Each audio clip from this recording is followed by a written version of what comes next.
What's going on, guys? Matty G back here with you on Football with Flags. Thanks so much for joining us. Today's video is all about our preview for the men's Olympic football quarterfinals. So sit back and join us while we take you through each team.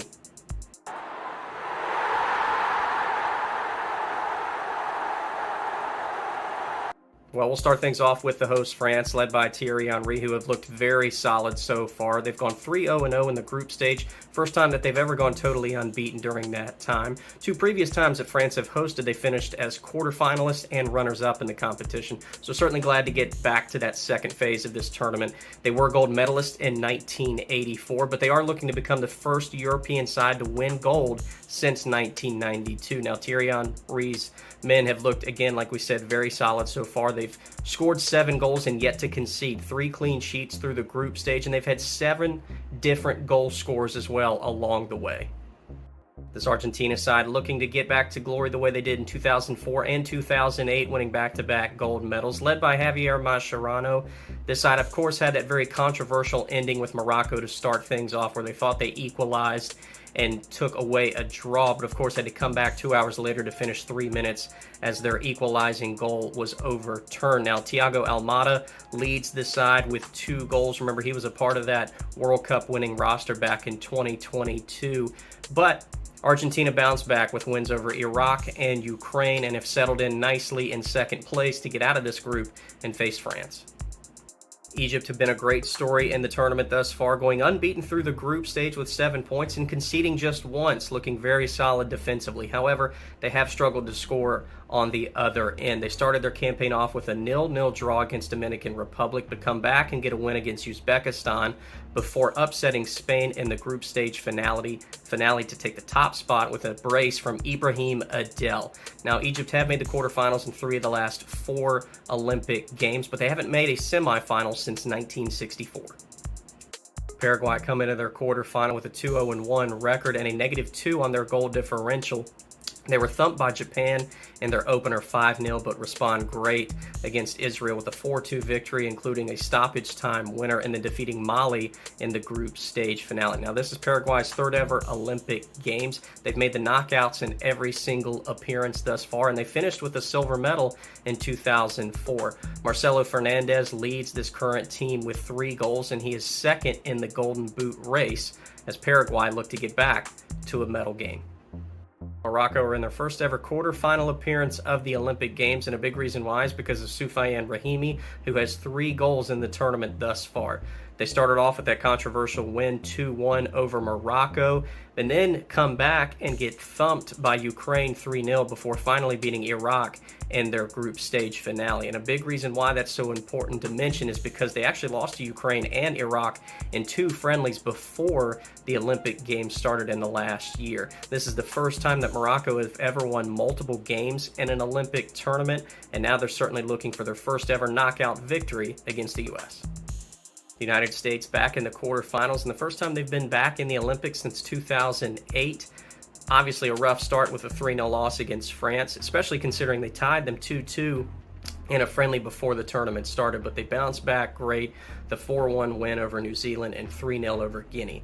The 4 goals they had against New Zealand were the most goals they've ever scored in an Olympic game, and Mihailovic has certainly been a big talking point for this side with some of the great play he's had in the midfield and scoring some goals for the United States. Now, being back in this quarterfinal, it's the first time they've been back to a knockout stage game since 2000 in Sydney, where they finished 4th.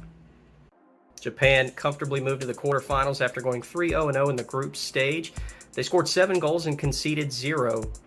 And Yamamoto, Fujio, and Mito all scored 2 goals apiece during that time. Japan have finished 4th twice in the Olympic Games in 2012 and 2020. And in fact, in 2020, they lost to Spain in the semifinals. So certainly Japan looking to serve up a dish of revenge against the Spaniards here in this quarterfinal, but we'll have to wait and see. Last but not least, Spain, who were the silver medalist in the last Olympics, but they have to be disappointed to not win their group. Egypt obviously getting the better of them at the end. And what's also concerning is Spain have yet to produce a clean sheet. Now, they do have 6 different goal scorers through the group stage, which is obviously good, but we'll have to wait and see how well this side can produce defensively as well in their quarterfinal. Now, Spain are the last European champions of the men's Olympic Games back in 1992. This first matchup between France and Argentina obviously has a lot on the plate, considering the history these two sides have between the 2018 round of 16 game we saw in the World Cup, and then, of course, the World Cup final just a year and a half ago. A lot of bad blood between the fans as well.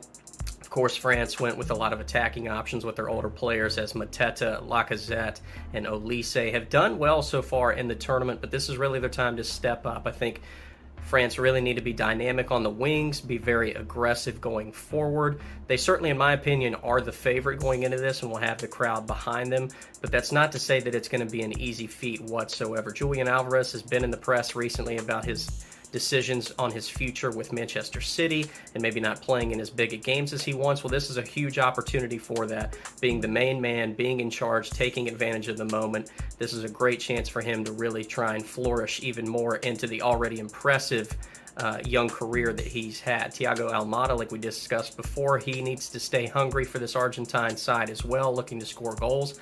I think both sides will score goals in this game, but we'll have to see who can be grittier, can be more physical with 50-50 battles, and just get down to playing the game simple as well and making sure that they don't make any major mistakes. Egypt versus Paraguay, obviously a very interesting game. Egypt's defensive structure will be very important. They've played pretty solidly thus far through the tournament. It's going to have to stay that way in this quarterfinal. I think they're going to look to have to counter when they find open space and look to drive inside. I thought that they've done pretty well with that so far during the group stage. And for Paraguay, Marcelo Fernandez, who again already has 3 goals, is going to have Enciso and Balbuena and some others really step up and look to convert more chances for Paraguay. Of course, that goal differential, I think, says a lot during the group stage. The side can score, but they have conceded a lot as well.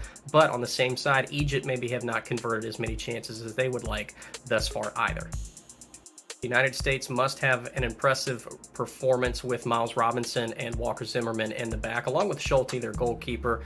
Mihailovic is going to have to continue to pull the strings in the midfield, but I want to see more from the midfield cast with Buzio and others.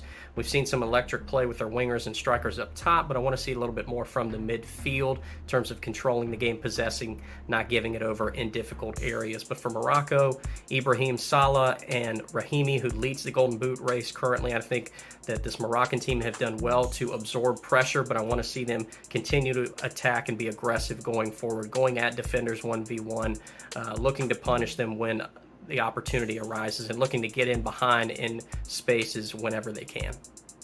A battle of the heavyweights between Japan and Spain. I think Sergio Gomez is really going to have to assert himself in a dominant fashion for this Spanish side to be solid, especially during the midfield. I think it's going to be a struggle between both sides in terms of trying to keep possession, maintain the ball, create a tempo, because both sides definitely want it. They're both very technically good enough to do so against one another.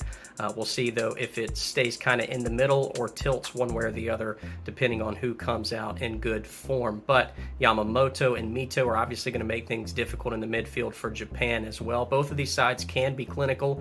It again bothers me that Spain haven't yet produced a clean sheet, and Japan on the other side have already had 3 clean sheets. So I think that gives them a bit of an advantage thus far defensively. But again, I think this is really going to be a very tough battle between two sides. We aren't going to give any specific odds away from platforms that we've looked at, but if I had to predict 2 games that I think will finish in normal time with a winner, I would have to go France and Argentina and the United States and Morocco. France are actually pretty heavy favorites against Argentina, despite all the turmoil that these two sides have had in the recent memory. Obviously, these are 2 different rosters with the Olympic Games compared to the World Cups that we've seen in the last 5-6 years. But I think the United States and Morocco will produce a winner in normal time as well. But if you're looking for a game to bet on potentially with extra time or penalties, I definitely would look at Egypt and Paraguay along with Japan and Spain. And a big reason for Egypt and Paraguay is I think both of these sides, while they could produce a fairly decent run defensively, I think both sides could struggle to score and convert their chances and put the ball in the back of the net. We could see that game move on past 90 minutes. But for Spain and Japan, both sides very technical, very solid. This is one of those games I feel as if this game goes to the last few minutes in normal time and it's still level between the two sides, that we could see extra time or penalties, because I think both could maybe drop off and play a bit more conservatively, not wanting to make a big mistake, knowing the magnitude of these games, and just trying to kind of see it out and get to a different point without, again, doing anything stupid or hurting their team in general. But 3 different guys that I think could very well score during this quarterfinal run. Rahimi, who again leads the way with Morocco. Mihailovic for the United States, and I think Lacazette is going to bag one as well in their quarterfinal matchup. So those are definitely 3 goal scorers, in my opinion, to look out for if you're looking to put anything on these games. Well, guys, I certainly hope you enjoyed this preview of the quarterfinals. We'll put up some questions on the community tab to let you predict the winners of each of these games, or certainly let us know down in the comments as well. Thank you all again so much for tuning in. Make sure you hit that like and subscribe button if you haven't already done so. Hope you enjoy the games tomorrow, and we'll see you soon.